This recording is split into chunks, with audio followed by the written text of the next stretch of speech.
आज का प्रोग्राम का प्लान तो मेरा ये था कि मैं बात करूंगा लाई बेकदरा नाल यारी ते टूट गई तड़क करके, लेकिन मैंने कहा सेनेट वाली बात दोबारा कर लेंगे। और फिर मरियम साहिबा की जो पेशी थी वो भी, वो लगता है बाजी डर गई, और एक तरफ तो बाजी डर गई और दूसरी तरफ ये पंजाबी में कहते हैं ना, नाते तोते रह गए, तो मुस्लिम लीग नून की तैयारियां भी बीच में रह गई। लेकिन मैं आज आपसे जिस चीज़ पे बात अपने प्रोग्राम का आगाज़ करना चाह रहा हूँ वो है जो स्टेट बैंक के हवाले से कानून साजी होने जा रही है, उस पर मैं आगाज़ करना चाह रहा था पाकिस्तान का। देखें, एक ऐसा मुल्क जहाँ पे करोड़ों लोगों को पीने का साफ पानी मैसर नहीं, करोड़ों लोगों को मुकम्मल छत मैसर नहीं, जहाँ पे लोग एड़ियाँ रगड़ते हुए भूख से मर जाते हैं, जहाँ पे बच्चे डिग्रियाँ लेके फिरते फिरते बूढ़े हो जाते हैं, जहाँ पे बेटियों के हाथ जो हैं वो मेहंदी को तरसते तरसते उनके बालों में सफ़ेदी आ जाती है, चांदी आ जाती है।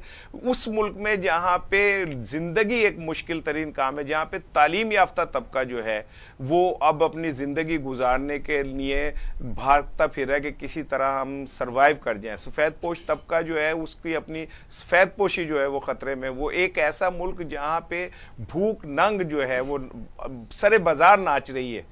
ऐसे में स्टेट बैंक के हवाले से जो कानून साजी हो रही है और जिसमें स्टेट बैंक के जो गवर्नर हैं वो उनको वायसराय जितने इख्तियारात दिए जा रहे हैं, ना उन्हें कोई अदालत पूछ सकती है, ना नैब पूछ सकती है, ना FIA पूछ सकती है, ना सुप्रीम कोर्ट पूछ सकती है, तो क्या वो पाकिस्तान के कानून से बालातर होंगे?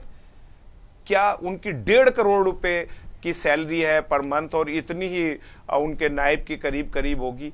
किस लिए होगी? फिर जो उसके नकात है अगर आप पढ़ें तो ऐसा लगता है जैसे पाकिस्तान को आप गिरवी रखने जा रहे हैं, आप पाकिस्तान के फ्यूचर को गिरवी रखने जा रहे हैं। आप अगर आपका कोई फाइनेंशियल इदारा, कोई बैंक अगर आपकी मदद चाहता है तो हुकूमत उसकी मदद नहीं कर सकेगी, चाहे वो बंद हो जाए, फिर उसकी जगह गैर मुल्की बैंक आके यहाँ पे पाकिस्तान में बैठेगा। आप नोट नहीं छाप सकते, आपको ज़रूरत है, पाकिस्तान हालत जंग में है, सैलाब आ गया, तूफान आ गया, कुछ आ गया, पाकिस्तान नोट छापता है, कीमत गिर जाती है, लेकिन चले हुकूमत किसी तरह लेती है और लेके कुछ गुजारा कर लेती है। आप नहीं कर सकेंगे। वो जो गवर्नर होगा वो वजीर आजम से भी ज़्यादा ताकतवर होगा। फिर IMF और वर्ल्ड बैंक जो हैं अब वो बराह रास्त जो है पाकिस्तान के फाइनेंस, मैं एक अरसे से कहता जा रहा हूँ कि पाकिस्तान को इकोनॉमिक हिटमैन्स जो हैं वो घेरे में ले चुके हैं। वेनेजुएला से लेके मिस्र से लेके इस तरह के 10,000 मिसालें मौजूद हैं जहाँ इन्होंने, इन इक्तिसादी कज़ाकों ने उन मुल्कों का बेड़ा गर्क किया। पाकिस्तान की बदकिस्मती है कि पाकिस्तान एक ऐसे स्ट्रेटेजिक पॉइंट पे कायम है जहाँ पे उसकी कीमत जो है, उसकी अहमियत जो है, उससे तो इनकार मुमकिन नहीं, लेकिन चूंकि हम कमज़ोर हैं, हमारे हाथ में कशकोल है, हम भीख मांगने वाले लोग हैं, हम सारी ज़िंदगी भीख मांगने वाले लोग।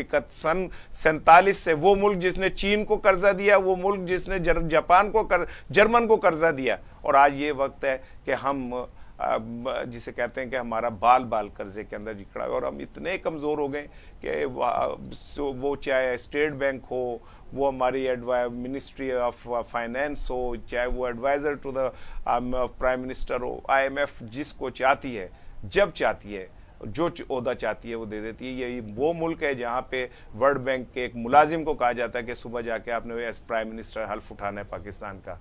ये वो मुल्क है जहाँ पे एक प्राइम मिनिस्टर, जब लाल मस्जिद के अंदर खून की होली खेली जाने वाली थी और उसे कहा गया, चौधरी शुजात ने कहा कि आप चाहें तो आप परवेज़ मुशर्रफ से कह के रुकवा सकते हैं, तो उसने कहा मैं अपने फैमिली के साथ कुल्फ़ी खाने जा रहा हूँ। बदकिस्मती है इस मुल्क की, बदकिस्मती है कि हम हर बार ख्वाब देखते हैं और हमें जो ख्वाब दिखाता है वो हमारी आंखों से खून निकाल के उन ख्वाब के बदले हमको निचोड़ के फेंक देता है। इस पाकिस्तान का मुस्तकबिल क्या होगा ये अल्लाह ही जानता है, क्योंकि मुझे तो ऐसा लगता है कि इस मुल्क को इंसान नहीं चला ले, अल्लाह ही चला ले। आज इस पे बात करेंगे। मैं बड़ा दुखी हो गया, आगाज़ में माफ़ी चाहता हूँ, क्योंकि ये मेरे मुल्क का मामला है, ये मेरे मुल्क के फ्यूचर का मामला है, ये इस मुल्क के 22 करोड़ अवाम का मामला है। अल्लाह इस मुल्क पर अपना रहम फरमाए। मैं अपने जो मेरा पैनल है उस पर मैं पहले तारुफ़ करा दूँ। ख्वाजा मोहम्मद अयूब नसीम साहब हैं, तजिया कार हैं और बैंकिंग के इश्यूज़ के ऊपर इनकी खासी दस्तरस है, क्योंकि ये स्टेट बैंक के अंदर एक अरसा गुज़र चुके हैं और ये जो इकनॉमिक्स है, बैंकिंग की इकनॉमिक्स, उसको बहुत अच्छी तरह समझते हैं। मेरे आपके हर दिल अजीज प्रोफेसर नईम मसूद साहब हमारे साथ मौजूद हैं, नए लुक में हैं और माशाल्लाह जवान लग रहे हैं, पहले से ज़्यादा जवान लग रहे हैं। और इनसे इनकी जवानी का राज भी पूछेंगे। हम बूढ़े होते जा रहे हैं। वो क्या शेर है कि एक हम हैं के लिए अपनी सूरत को बिगाड़, एक वो हैं जिन्हें तस्वीर बना आती है। तो प्रोफेसर नईम मसूद साहब और एहसन ज़िया साहब है। एहसन ज़िया इस कम उम्री के अल्लाह ने इसमें बहुत सलाहियतें दी और एहसन ज़िया इंग्लिश में भी कालम लिखते हैं, उर्दू में भी कालम लिखते हैं, प्रोग्राम भी करते हैं, प्रोग्रामों पे पाबंदियां भी लगवा लेते हैं, लेकिन कहते वही हैं जो उनका मीर चाह रहा होता है। अब मैं आगाज़ करूंगा ख्वाजा साहब से। ख्वाजा साहब, मैंने अभी में जो बात की, आप एक साबिक बैंकार भी हैं, आपका सारा इस एक्सपीरियंस, आप नहीं समझते कि ये पाकिस्तान के लिए कोई इतनी अच्छी कोई नेक शगुन नहीं है? बहुत शुक्रिया राणा साहब, आपने आगाज में बात ही ऐसी कर दी जो मैं कहना भी चाहूं तो इससे ज्यादा बात नहीं कर सकता कि इक्तिसादी हकों की बात आपने की। तो जब एक मुआशरे में ऐसी सोच आ तो उस मुआशरे का चलना बड़ा मुश्किल हो जाता है। मैं यही कहना चाहूंगा कि मुझे तो समझ नहीं लग रही कि प्राइम मिनिस्टर चाहते क्या है इस वक्त।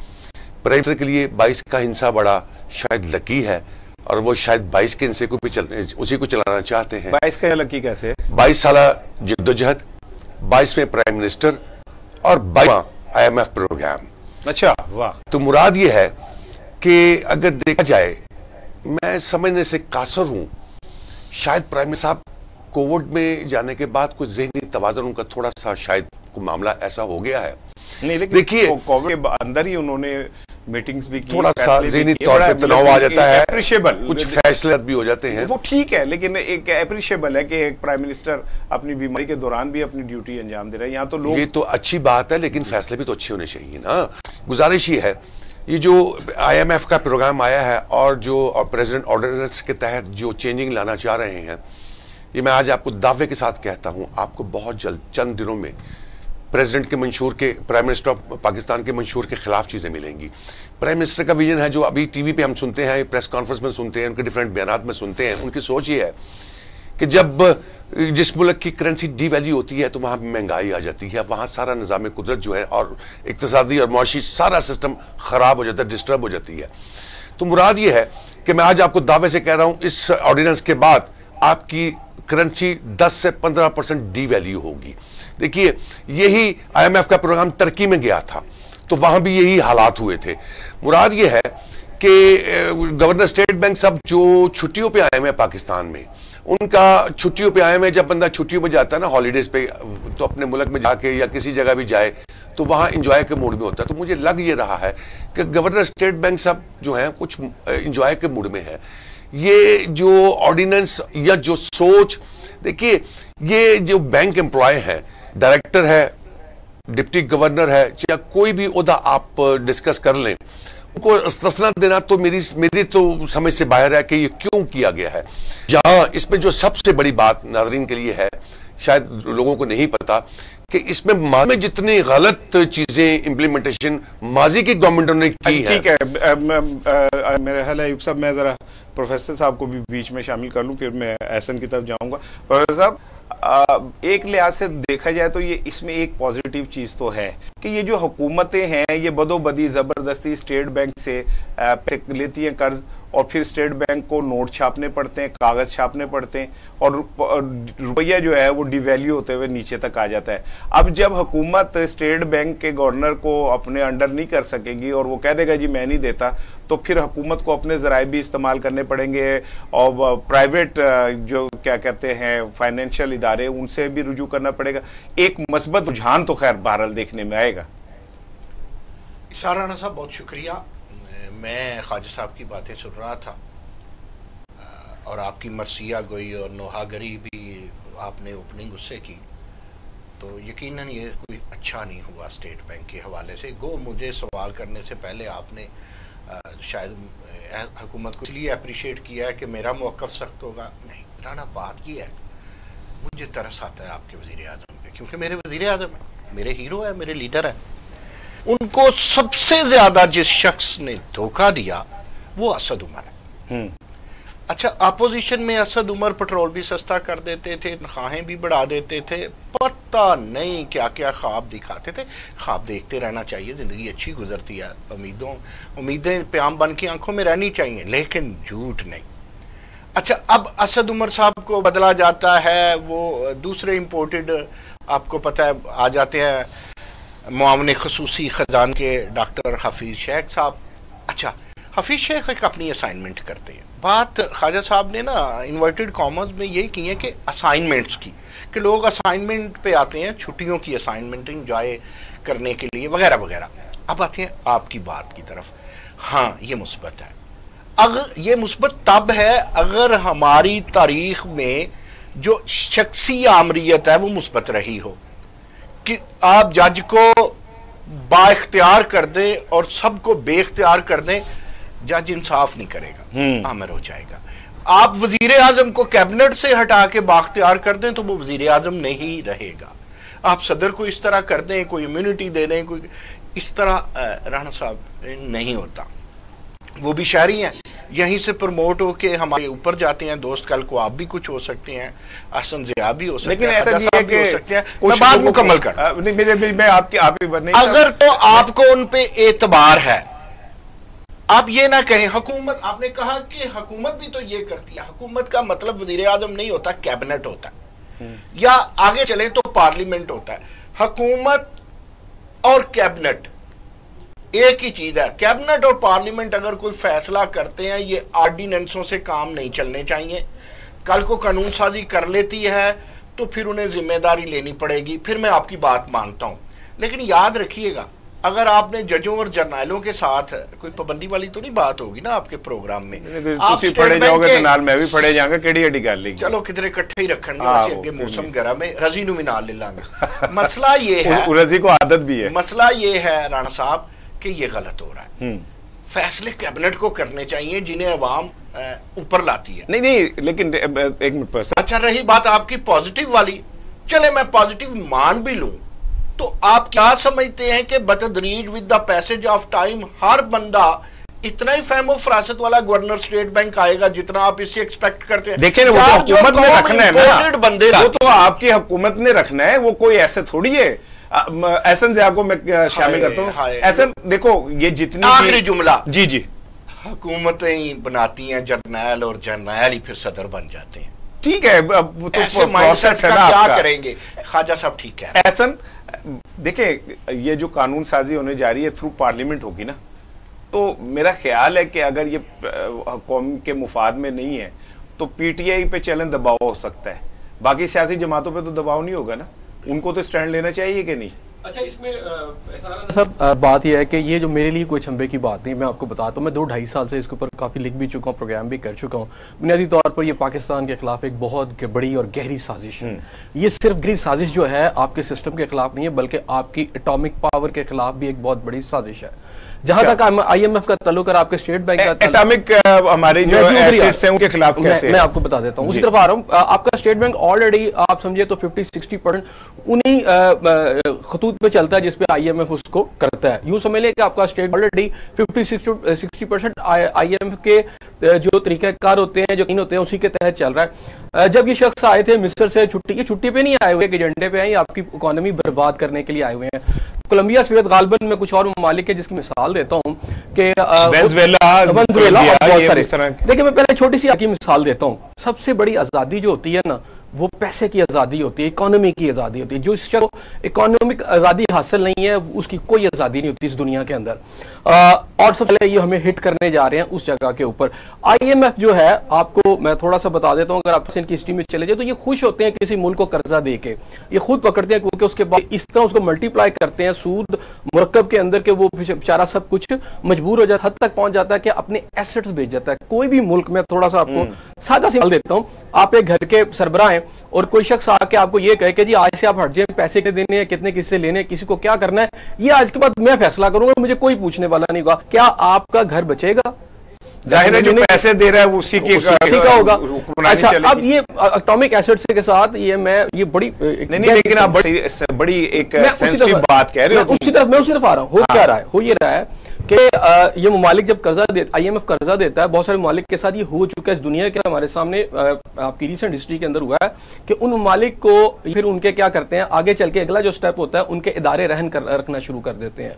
पाकिस्तान के अंदर बदकिस्मती से आज मैं ये बता दूं, शायद ही गवर्नमेंट का कोई ऐसा इदारा है जो प्लेज ऑलरेडी, ये सारी प्लेज हो चुके हैं और इस 2.5 साल, अच्छा इस वक्त ऑलरेडी आप गिरी हैं, आपके पास कोई एसेट्स भी नहीं है कि आप देके मजीद कुछ नहीं है जान छुड़ा लें। अच्छा आपके पास की एसेट है आपकी एटॉमिक पावर, आप इस मुकाम पे पहुंच जाएंगे इस 2.5 साल के अंदर। ये रोना रोते थे जनाब, 2000 से ऊपर का कर्जा हो गया, इमरान खान सब ऊपर चढ़ के शोर डालते थे, आज 40,000 से ऊपर का कर्जा हो गया। 2.5 साल के अंदर इतना कर्जा ले लिया गया है, यानी कर्जा उतारने के लिए इतना कर्जा ले लिया गया कि हिस्ट्री का कर्जा आप एक तरफ रख लें, क्योंकि ये कहते थे मैं कर्जा उतारूंगा, इतना कर्जा ले लिया। आपकी मोटरवे हो, आपका रेडियो पाकिस्तान की इमारत हो, आपका सब कुछ रहन रखा है। एक वक्त आएगा कि आप बेबस हो जाएंगे मुआहदों के अंदर और उस मुकाम पर आकर आपसे जो सुपर पावर्स हैं वो कहेंगी ठीक है ये आप इस काबिल नहीं है, ये एटॉमिक पावर हम करें, ये आपकी जो एसेट्स हैं हम आपके उठाते हैं और आपको कर्जा देके आपकी जान छोड़ते हैं। आपको ग्रेजुअली एक बहुत बड़े खतरे से दो चार किया जा रहा है। मैं ये पहले भी कह रहा हूं कि पाकिस्तान जो है, अब मुझे अब ये खौफ महसूस होना शुरू हो गया राना साहब कि पाकिस्तान इस वक्त महफूज हाथों में नहीं है। हम यहाँ दावे तो बहुत करें। मैं जब एबटाबाद का वाकया देखता हूँ और मुझे उस वक्त कहा गया जी, मैं थोड़ी सी मैं बता रहा हूँ कि हम कहाँ जा रहे हैं। जी मैं सिर्फ थोड़ा सा, पाकिस्तान में नहीं है या स्टेट बैंक में आपका स्टेट बैंक का मतलब है आपकी स्टेट बैंक तो अगर इंडिपेंडेंट हो जाता है तो फिर आप देखिए कोई रियासत चल सकती है अगर उसका मॉनेटरी जो सिस्टम है उसी के हाथ में ना हो। ऐसा ना, आप इकोनॉमिक्स पे लिखते हो, अयूब नसीम साहब आप भी लिखते हैं, पूरी दुनिया के अंदर जो है ऑटोनमस बॉडी जो है वो काम करती है, बैंकिंग अमेरिका में, बर्तानिया में, सब जगह। देखिए सिर्फ अमेरिका के अंदर ये एक बहुत बड़ा मसला उठाया गया था कांग्रेस के अंदर, लेकिन उसके अंदर वहां पर एक जो बहुत ताकतवर लॉबी है उसने उसको हल नहीं होने दिया था। आप अमेरिका का अपना कोई बैंक नहीं है, वो जो नोट छपते हैं सारा कुछ छपते हैं, वो एक ऐसा सिस्टम है जिसमें कोई इख्तियार नहीं है। पिछले 150 साल से वहां कोई जो है चेक एंड बैलेंस ही कोई नहीं था। इसके ऊपर मैंने एक मूव चलाई थी कि हम चेक करें कि हमारे मुल्क के साथ हो क्या रहा है। अच्छा अगर मुझे यही नहीं पता मुल्क में कितने नोट छप, देखें ये आपको पता है फराते ज़र कितनी खौफनाक हो सकती है। गवर्नमेंट को पैसों की जरूरत है और वो पैसे ना छाप सके या उसको वो पैसे ना मिले और स्टेट बैंक अपनी करे क्योंकि ऑलरेडी वो IMF के अंडर है, तो और या फिर जहां ज्यादा है वहां वो पैसे ना दे और जहां जरूरत नहीं है वहां ज्यादा पैसा छाप दे, तो आपकी तलपट हो जाएगी पूरी इकोनॉमी। ठीक है। अच्छा मेरा ख्याल है कि अब हम आज के जो सबसे बड़े है उस पर मैं चाह रहा था कि गुफ्तगू करें। प्रोफेसर साहब से आगाज करते हैं। प्रोफेसर साहब, पीपल्स पार्टी को ऐसे करना नहीं चाहिए था जब ये तय हो गया था PDM में कि अपोजिटर जो है वो नून लीग से होगा, तो पीपल्स पार्टी ने इतना बड़ा धोखा कर दिया। नहीं, ये आप ज्यादती कर रहे हैं, कोई किसी से धोखा नहीं करता, हर एक की अपनी पार्टी है। नहीं लगे में जब एक फैसला हो गया, देखिए तो PDM में बहुत सारे फैसले होते हैं जो आप और मेरे तक, मैं डिफेंड नहीं कर रहा किसी को, क्योंकि आपने धोखे की बहुत बड़ी बात कर दी। देखिए पहले एक जुमला जो मुझे आपने दूसरा कहने नहीं देना, एक में ही बात करूं कि PDM अब तक अपने तमाम जो चीजें वो चाहती थी उन्होंने हासिल किया। वो तो पीपल्स पार्टी ने तो नहीं गिराई जाती, वो तो पीपल्स पार्टी ने की। PDM ने सेनेटर बन गया, अपोजिशन लीडर उनका बन गया, सिंध हुकूमत उनकी बच गई, जरदारी के ऊपर नैब की सख्तियां कम हो गई, पीपल्स पार्टी के किसी लीडर को नैब नहीं कर रहा, और आपको क्या चाहिए? देखिए बात ये है कि जमात इस्लामी और पीपल्स पार्टी के दरमियान कल परसों आपको सारी उस गुफ्तगू पता है, मेरा कल का जंग कालम भी इसी पे ही आ रहा है, उस सारी गुफ्तगू में आता पीपल्स पार्टी कभी जमात इस्लामी के पास गई नहीं। हमारे बहुत से प्यारे सुर्खी बढ़ गई और बहुत से सब्जों का सब्जीना जो है वो कम हो गया कि ये क्यों मिले। एक वोट था सेनेट का उनके पास, तो जहां उन्होंने बहुत सारी बातें नैब की बात की या इस्लाहात इलेक्शन कमीशन की बात की, मुझे एक सिराजुल हक कह लेने दीजिए। सिराजुल हक ने ये बात कही कि अफहामो वो PDM का हिस्सा नहीं है, अफहामो तफहीम के साथ अपोजिशन को एक बंदा आगे लाना चाहिए, अगर वो तफहीम ना हुई तो जिसकी अक्सरियत होती है वही अपोजिशन लीडर बनता है। एक वोट बहरहाल गिलानी साहब का ज्यादा था, कोई बात नहीं है। ठीक है, ठीक है राना, जब आप चलते हैं ना, कोई बाई प्रोडक्ट आता है, आपको प्रोडक्ट ये सवाल मैं चाह रहा था मैं आपसे करूं, लेकिन मैं चलो एहसन से करता हूं कि ऐसा का कहना है कि जी कोई धोखा नहीं है और ये वो पार्ट ऑफ द गेम है। अच्छा ठीक है, ऐसा जरा मुझे समझाओ। मैं ना आज सारा दिन इसमें करता रहा, मुझे ना दिमाग माउफ हो गया। पीपल्स पार्टी ने कहा कि संजरानी जो है वो गलत चेयरमैन मुंतखब हुए और फ्रॉड हुआ, वो अदालत में चली गई। उसके बाद पार्टी संजरानी साहब के पास गई और संजरानी साहब ने कहा कि ठीक है आप अपोजिशन लीडर होंगे। उसमें संजरानी साहब की जमात के 5 वोट भी यूसुफ रजा को मिले। ये क्या कि मुझे नहीं समझ आ रही, जरा मैं चाह रहा हूँ कि एहसन समझिए। अच्छा, इसमें मुझे तो बड़ा उससे समझना नहीं चाह रहे, एहसन के बाद मैं भी समझाऊंगा। अच्छा, मुझे बड़ा सादा सा ये बिल्कुल सिंपल सी लग रही है। पाकिस्तान पीपल्स पार्टी जो है वो इस वक्त पावर पर कर रही है, जबकि जो नून लीग और पीडीएम का जो इस वक्त नहीं था, जिस पर वो पिछले 2-2.5 साल से चल रहे और इस वक्त बहुत आगे चले गए थे, वो थी सिविल जो है आपकी इंडिपेंडेंस, जो है जो एक पाकिस्तान की जो सिविल लोगों की जो हुक्मरानी है उसके ऊपर बात करके वो एक मूवमेंट चला रहे थे, जिसके अंदर फिर आगे चल के मार्च भी था और इसके इस्तीफे भी थे। मुझे ये लगता है कि गवर्नमेंट हो या फिर पसे पर्दा जो कुव्वत थी वो बहुत खूबसूरत है, वो इस तरह खूबसूरत खेली है कि वो खेली है। ये जरदारी साहब उन्होंने वाया अली जरदारी अपोजिशन को जो कि सड़कों की सियासत थी इंगेज रखा, और जहां वो आखिरी मौका था जहां सड़कों पर अब आ जाते, क्योंकि मैं थोड़ा सा इंटाचू कुछ ऐसे हलकों के साथ पता चलता रहता है, वो सख्त परेशान थे, वो नहीं चाहते इस वक्त पाकिस्तान के ऊपर जो है पाकिस्तान के पंजाब के अंदर लोग सड़कों के ऊपर आए। वो नहीं चाहते कि एक ऐसी सिचुएशन डेवलप हो जो उनके लिए बहुत मुश्किल का बाइस बने। जहां तक मरियम नवाज साहब, क्या आपको याद होगा मैं अपने प्रोग्राम में इनको बहुत तनकीद का निशाना बनाया करता था, लेकिन मुझे ऐसा है कि वो बड़ी बहादुर खातून निकली हैं। एक खातून के ने इस वक्त उस पॉलिटिक्स को बड़े अच्छे से खेला है, सारा का सारा इस वक्त मुझे लगता है पावर पॉलिटिक्स में जाकर जो अब पॉलिटिक्स है उसे पाकिस्तान पीपल्स पार्टी थोड़ा लूज कर गई है, वो पीछे हट गई है। लेकिन ठीक है, ऐसा लूज किया, स्ट्रीट पार में वो लूज कर गए, लेकिन एंड ऑफ द डे जब स्ट्रीट पार के बाद आप कोई चीज अचीव करते हैं, वो तो देखिए स्ट्रीट पार के साथ जो अचीव करना था वो सेनेट की एक सीट नहीं थी, या सेनेट पोजीशन लीडर जो था ना तो पीडीएम का नुक्ता नजर था, ये पाकिस्तान पीपल्स पार्टी का हो तो सकता है, लेकिन अपोजिशन के अंदर एक बहुत छोटा सा फायदा था। यहां आपको मैंने फिर कहा कि सिविल इंडिपेंडेंस की एक आना चाहती है मरियम नवाज साहबा या फजल रहमान साहब को आप सुनते हैं तो वो क्या कह रहे हैं, वो एक बहुत बड़ी बात कर रहे हैं, पाकिस्तान के अंदर हिस्ट्री दोबारा चेंज होने की बात कर। ठीक है, अच्छा ठीक है, मैं ख्वाहिश साहब से पूछना एहसन बहुत हाई रखते हैं मरियम के वाले से, वो कहते हैं मैं तनकीद करता रहा हूँ, लेकिन वो सिविल सुपरमेसी वो चला रही है। लेकिन फिर ख्वाहिश साहब ये क्या होता है कि वो मरियम ये क्यों कहती है कि हमने इमरान खान से मुज़ाकरे करने, हमने ऊपर करने, ये कौन सी सिविल सुप्रीमेसी की जंग है जिसमें वो कहती है कि हमने इमरान से ना ऊपर वालों से करना है? राना साहब, गुजारिश ये है कि मेरी ज़ाती विजन जो है ना, मैं दोनों अपने दोस्तों के साथ मेरे लिए काबिल एहतराम है, इख्तलाफ करता हूँ कि ये सारा कुछ स्क्रिप्टेड है। अच्छा, जो कुछ हो रहा है ये सारा कुछ स्क्रिप्टेड है। मैंने जब से ये मुहिम चल रही है, मैंने डिफरेंट इंटरव्यूज में तमाम में जो सियासत चल रही है, मैंने अपनी सियासी जो ऑब्जर्वेशन है वो की हुई है। ये प्लान था कि गिलानी साहब सेनेट का इलेक्शन जीतेंगे। अच्छा, मेरे डिफरेंट चैनल्स पे प्रोग्राम पड़े में मैंने पहले कहा था कि गिलानी साहब हारे, 2 दिन पहले कहा था गिलानी साहब जीतेंगे। मैंने ये भी कहा था कि गिलानी साहब चेयरमैन का इलेक्शन हारेंगे। मैंने ये भी कहा था कि ये जो फ्यूचर में आपको चीजें ना है, आज का भी मैंने गिलानी साहब वाला डिस्क्लोज कर दिया था। ये सारा कुछ है, 1 पॉइंट एजेंडा है, वो ये है पीपल्स पार्टी। आज मैं आपके प्रोग्राम के अपने नाज़रीन को बताना चाहता हूँ, पीपल्स पार्टी और मौलाना साहब का एक मंशूर है। साहब का मंशूर बिजनेस, पैसा कर लेना पाकिस्तान मुस्लिम लीग नवाज से, और आने वाले दिनों में आप देखेंगे कि पीपल्स पार्टी का मैंने कहा था कि आप मारेंगे, उन्होंने मार दी। आने वाले चंद दिनों में आपको पीपल्स पार्टी की और मौलाना फजल रहमान की शॉट नजर आएंगी, और पाकिस्तान मुस्लिम लीग नवाज अपोजिशन में अकेली रहे। लफ्ज पीडीएम का फजल रहमान भी साथ हो जाएंगे, ये पीडीएम को देंगे। आज ये इनके बिजनेस को क्लोज करें, अपनी इन्वेस्टमेंट को हाथ खींचे, मचे हट जाएंगे। कौन सी इन्वेस्टमेंट, कौन सा बिजनेस? देखिए, मौलाना साहब की प्रॉब्लम ये है, किसी जलसे में आना चाहते हैं, प्लान करते हैं, एजिटेशन कॉल के लिए कहते हैं, साथ वो अपना एक बजट भी दे देते हैं।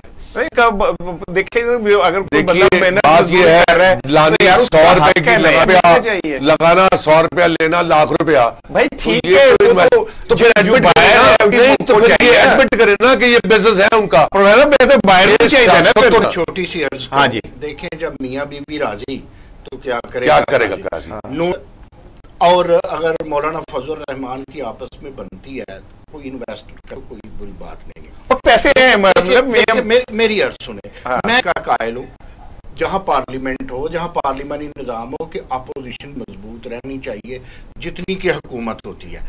जब नवाज शरीफ की हुकूमत थी अपोजिशन बहुत अच्छी मजबूत थी, पार्लियामेंट में आपको पता है पीपल्स पार्टी की थी और जो स्ट्रीट पावर थी वो इमरान खान के पास थी। जहां तक आप ये बात कि ये सारा स्क्रिप्ट था, ऐसी बात नहीं है, टूटते रहते हैं। कौन सा मुझे माजी में इमरान खान इत्तेहाद नहीं करते थे क्या? आज की मेरी अर्ज सुन लीजिए ना कि आप जो हुकूमत है वो इत्तेहादी हुकूमत नहीं है, बात ये नहीं है। अब तो जो सरकारी अपोजिशन आ गई ना माशाल्लाह। नहीं, ये बिल्कुल सरकारी अपोजिशन नहीं है, सरकार दे दी उन्हें। देखे अगर पीपल्स पार्टी नून लीग के कहने पे अपनी हुकूमत खत्म, क्या कभी जब इनकी मौलाना फजल रहमान थे तो काजी हुसैन अहमद ने जब उन्हें कायम करते हैं उन्होंने एमएमए की हुकूमत छोड़ी थी? क्या इमरान खान ने जब इस्तीफा दिया था केपीके की हुई थी? भाई न्याज बांटने नवाज शरीफ की फैमिली भी नहीं आई, न्याज इकट्ठी करने आई पीपल, क्यों वो हुकूमत छोड़ दे? जब पीपल्स पार्टी कहती है हाँ चले इस तरह चलते हैं, जोड़ा नवाज शरीफ ने कि आप चौधरी बरादरान को ले आते हैं बतौर वजीर आला, वहां पे वो कहते हैं कि हमें बारे में है ये नाकाम वजीर आला जो पंजुजार है, वहां उसकी मानते नहीं।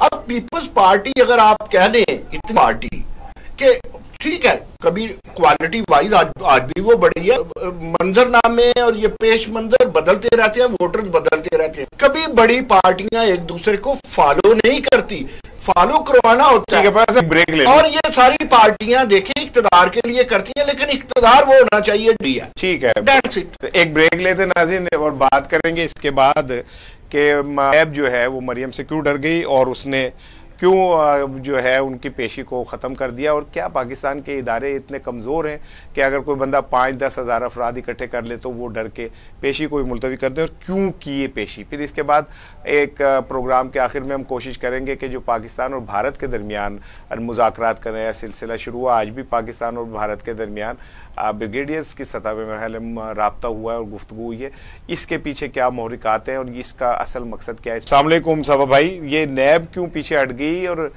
ये क्या हुआ, अचानक बाजी क्यों डर गई? भाई बहुत शुक्रिया, आपने अपने प्रोग्राम में मदऊ किया। आपका सवाल इंतहाई खास है और मुझे लगता है कि इसका जवाब देते सच मेरी जुबान पर आ ही जाएगा। एहसाना भाई, जो आप, मैं, हम सब, ये हुकूमत, ये अपोजिशन पार्टियां मिलकर कौमी इदारों के खिलाफ कर रहे हैं, उसकी वजह से इन इदारों के ऊपर एक नज़र ना आने वाला दबाव ज़रूर मौजूद है। जिन इदारों को रियासत ने बदअनवानी के ख़िलाफ़ जंग करने का मैंडेट दिया है, बदअनवान लोगों के ख़िलाफ़ मुकदमे बनाने का मैंडेट दिया है, उन इदारे के अफसरान की आज आप हौसला शिकनी करते हैं।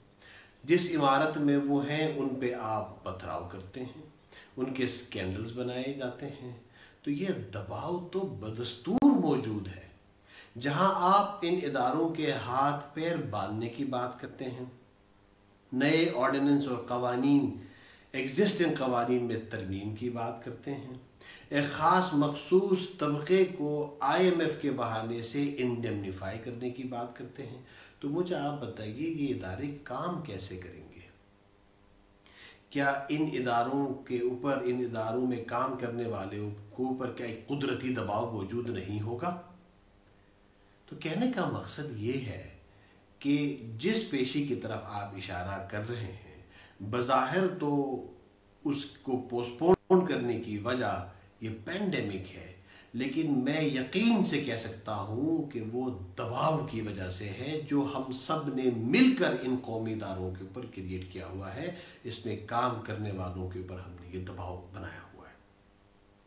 यहां पर मेरा गिला सिर्फ अपोजिशन पार्टी से नहीं है, यहां पर मेरा गिला हुकूमत से भी है कि कहाँ गए वो वादे जब आप बदअनवानी के खिलाफ आहनी हाथों से निमटने का आप इस कौम से वादा कर रहे थे। हमें तो वो नज़र नहीं आ रहा। हमें तो ये नज़र आ रहा है कि हुकूमत भी मिलकर इन इदारों के ऊपर, जिन पर रियासत की ये जिम्मेदारी है कि वो बदअनवानी के खिलाफ बहादुरी से जिहाद करें, हुकूमत भी शामिल है इनके ऊपर दबाव डालने में। तो मेरे ख्याल में जब तक हम ऐसे इदारों को हर दबाव से आज़ाद नहीं करेंगे तो ऐसे नाखुशगवार फैसले इनको हर रोज़ करने पड़ेंगे। तो ये गिला न सिर्फ मेरा इन अपोजिशन पार्टीज़ की तरफ है बल्कि साथ हुकूमत वक्त से भी है कि इस इमारत पर पथराव करने वालों के खिलाफ आज तक मुकदमे क्यों नहीं बने, मुख्तलिफ स्कैंडल्स बनाने वालों के ऊपर क्यों मुकदमात नहीं। तो एक आम आदमी जो है फौरी तौर पर आ जाता है आपके काबू के अंदर। हाल आपके महकमों के भी है जहां आप ये इज्जत मांगते हैं कि महकमों की रिस्पेक्ट और महकमे जो है या जो इदारे हैं उनकी लोग इज्जत करें, उन पर पथराव ना करें, तो उन्हें भी इंसाफ, उन्हें भी कोई ऐसी पार्टी जो गवर्नमेंट के अंदर उसके हाथ में नहीं खेलना चाहिए। जब तक यहाँ जो मरियम का ताल्लुक नजर आता है मुझे, यहाँ मरियम नवाज साहबा का, वो इसमें जो सबसे बड़ा फजलुर रहमान का इस वक्त क्यों आपको वो नजर आ रहा है, उसकी वजह यह है कि अगर आप थोड़ा पीछे चले जाए, एक नोटिस मौलाना फजलुर रहमान साहब को जारी किया गया था कि वो नैब में हाजिर होंगे। एक बयानी आया था कि एक खास इमारत को उनके कारकुन घेर लेंगे, उसके बाद उससे मुकर गया नैब और उससे नहीं भेजा, कोई नोटिस नहीं है। तो ये कहानी वहां खत्म हो गई। इस दफा जैसे पीडीए पार्टी उधर गई तो मौलाना फजलुर रहमान साहब ने एक बयान दिया था कि इस दफा हमारे उलमा हमारे मरियम के साथ होंगे। ये वो एक ऐसा फैक्टर है कि मौलाना फजलुर रहमान साहब के कारकुनों और मैं उनको बहुत ज्यादा वेटेज से हवाले से देता हूँ कि एक तो अफगान वार के अंदर उनके इन्वॉल्व रहे, पाकिस्तान के वो इदारे जिन्हें उस वक्त जरूरत थी उन्होंने इनको उनके जितने भी सेमिनारीज थे या मदरसे थे उनको यूज किया। अच्छा, वो ट्रेंड लोग हैं सारे के सारे, जैसे तारुल कादरी मिले ना अंडे वाले किलो वाले इमरान खान साहब को, उसी शक्ल में एक मौलाना फजलुर रहमान भी हैं। ज्यादा मैं इनको वेटेज देता हूँ कि शहरों के अंदर इनकी बहुत जबरदस्त किस्म का असर रसूख है। ये जो एक ऐसा एलिमेंट था, अगर चाह के नैब ने रेंजर को भी कॉल, लेकिन अगर वहां कुछ भी होता तो डेफिनेटली ऐसे हालात डेवलप हो सकते थे जो मैं समझता हूं जो मुल्क के मुख्तलिफ इदारे हैं वो नहीं चाहते वैसा हो। ठीक है, ठीक है फायद साहब, मैं आप फिर प्रोफेसर की तरफ जाऊंगा। फायद साहब, इसका मतलब तो ये हुआ कि इस मुल्क में अगर के पास 10-15 हज़ार के करीब लोग हैं जिनके पास डंडे सोटे हैं, आप पुलिस के ऊपर हमला भी कर सकते हैं, इमारतों को भी आग लगा सकते हैं, तो ये हाईजैक हो गया, ये तो बनाना रिपब्लिक हो गया जहाँ पे इंसाफ और कानून जो है वो हैसियत और औकात ही नहीं रही।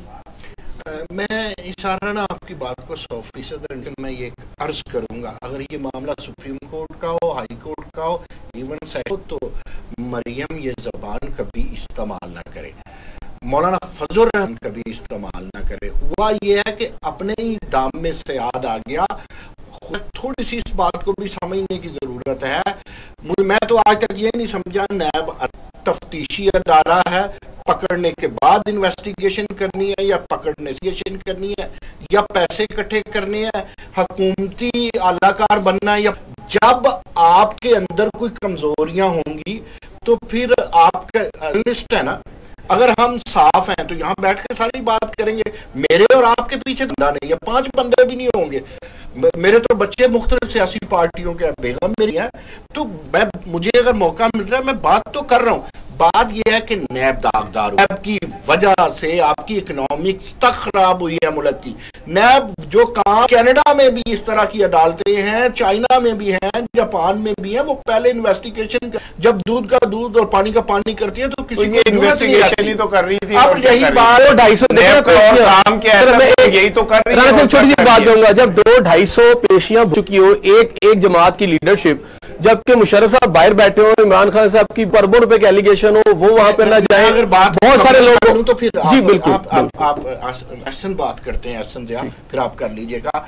देखें, अदालत ने खुद इस नहज पे मामलात को लाई है कि पीपल्स पार्टी भी खड़ी हो गई है मरियम के साथ और दूसरे भी। देखें, मैं कहता हूं कि ठीक है, नैब को अगर कोई मुजरम मिलता है तो लटका दे। अब ये ऐसा नहीं है कि नैब खेलती रहे, सियासी करती रहे। मैं तो देखे, जब नैब सियासी रहेगी वहाँ सियासी कार। मैंने कल एक प्रोग्राम में कहा, मैं ये लिखता हूँ, जब कोई अदालत, जब कोई चीफ जस्टिस, जब कोई जर्नैल सियासत में इन्वॉल्व होगा, ये जो अभी आपके सबाउद्दीन साहब आए थे ना, मुझे हुकूमती तर्जुमान लगते हैं, मुझे तो उनकी कोई बारी होम्योपैथी बात, हुकूमत भी गलत है, वो भी गलत है। नहीं तो मेरे भाई, जब करेगी नैब, सियासत करेगा कोई भी अदारा, तो फिर वो सियासी मुझे एक बात का जवाब दें। मैं सबा साहब का कोई तर्जुमान नहीं हूँ, वो अगले प्रोग्राम में आपको उनको सामूंगा, फिर बात होगी।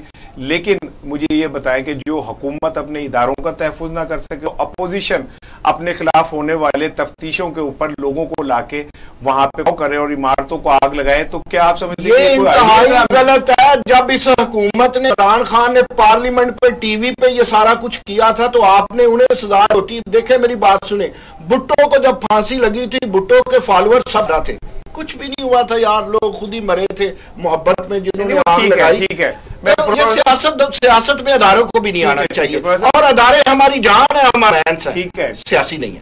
वो नाकाम रोमांस है ना आपका। लेकिन चले, मैं वक्त खत्म, नाकाम है भाई, क्या ख्वाजा साहब से मैं जाते हुए आखिरी, क्या मतलब ये कोई किसी सियासतदान को जेब देता है? देखें, पीपल्स पार्टी, खुद जरदारी साहब ने 11 साल अदालतों को फेस किया। नवाज शरीफ साहब के दौर में मोहतरमा बेनजीर भुट्टो बिलावल को यहाँ पे उठा के और बख्तावर को यहाँ पे उठा के सड़कों के ऊपर पैदल चलती थी, कई घंटे वो फुटपाथ पे बैठ के इंतजार करती थी पेशी का। पीपल्स पार्टी ने तो कभी ऐसी जबान इस्तेमाल नहीं की। मोहतरमा बेनजीर भुट्टो जो थी वो सारा दिन अदालतों को भुगतती थी, उन अदालतों में पेश हुई जिन अदालतों ने जुल्फकार अली भुट्टो को फांसी की सजा दी। तो कल्चर तो एक हमारे पास मौजूद था। ये कौन सा कल्चर है जो मरियम डेवलप कर रही है ख्वाजा साहब? ये कामा की वजह से आया। मैं ख्वाजा साहब जरा ख्वाजा साहब से भी पूछा जाए, ख्वाजा बात कर रहा हूँ। गुजारिश ये है कि बड़ा अच्छा सवाल है आपका। पाकिस्तान की पॉलिटिक्स किसी की समझ में नहीं आ रही। आप एनालिस्ट इकट्ठे कर लें और 100 के 100 के एनालिस्ट जो है ना, किसी का भी आपको जेल रहा। इस वक्त सियासत बड़ी डिफरेंट तरीके से पाकिस्तान में खेली जा रही है, कोई पसे पर्दा है। मैं जो चीज समझ पहले 1947 देखिए, यही सियासतदान, मैंने आपको यही अपनी कीमतें लगाते हैं, हम पसे सेक्रेटरी बात क्यों की? मैं आपको मेरी जो जाती ऑब्जर्वेशन है सियासी तरजीह पीडीएम के हवाले से मैं समझ रहा हूं कि ये मौलाना साहब का और पीपल्स पार्टी का बहुत जल्द अलहदगी होगी, और अगर अलहदगी नहीं भी होगी तो हुए इनका जो मंशूर होगा वो डैमेज करना होगा पाकिस्तान मुस्लिम लीग नवाज को। सवाल है मैं उस आपसे कि क्या सियासतदान को और अपोजिशन और गवर्नमेंट इदारों को हम जबान खींच लेंगे और हम ये कर देंगे? मैंने मोहतरमा की मिसाल इसलिए दी कि मोहतरमा से मिलाया जाता है, अल्लाह माफ करे, इतना भी जुल्म हो गया इस मुल्क के अंदर। मोहतरमा तो अपने बच्चों को लेके कई घंटे धूप में फुटपाथ पे बैठी रहती थी और उन्हीं होते थे। गुजारिश ये राना साहब, मैं जाती तौर पे उनके उस बयान को कंडेम करता हूँ और मानता हूँ कि ऐसा नहीं होना चाहिए। देखिए, एक अदारे ही हैं जो हमारा रहे हैं, और अदारे जो है ना वो एक बाप की शक्ल रखते हैं। मुल्क में कोई अदारे होते हैं तो हमारा बाप, हम उसको बाप तस्वर करते हैं। ये सेम ऐसे ही है, सरबरा उसके साथ आप ज्यादती करेंगे तो आप उससे अचीव करेंगे। अदारों के बारे में इनको बात करते हुए सोचना चाहिए। पार्लियामेंट भी एक अदारा है, लेकिन कोई हो, अपोजिशन हो, हुकूमत हो, मैं हूं कि हमें अदारों के मामले में बात करते हुए बहुत लफ्जों का सही इस्तेमाल। मोहम्मद अयूब नसीम साहब, प्रोफेसर नईम मसूद साहब, एहसन ज़िया साहब, सवा साहब, बहुत शुक्रिया। प्रोग्राम में नाज़रीन, प्रोग्राम का वक्त खत्म हो रहा है और सिर्फ 2 जुमले में कहूँगा कि जैसी कौम होती है वैसे ही लीडर होते हैं। जब हम निचली सतह के ऊपर कवानीन का और एहतराम नहीं करते तो जो चोरों के सरबराह डाकू ही होते हैं। आई एम सॉरी अगर ये लफ्ज़ सख्त हो तो, लेकिन है तो हकीकत ही। आप वही लीडरशिप लेके आते हैं जिस तरह का आपका मिजाज होता है, वरना कैसे ये मुमकिन है कि एक मुल्क के अंदर लोग कूड़े के ऊपर से खाना उठा के खा रहे हो और उसका लीडर जो है और उसके कुत्ते जो हैं वो फ्रांस से आया हुआ खाना और पानी पी रहे हैं और हम उसको उसकी चोरी के ऊपर एक जलूस की शक्ल में उसे लेके जाएं जैसे उसने पूरी दुनिया में इखलाकी वर्ल्ड कप जीता।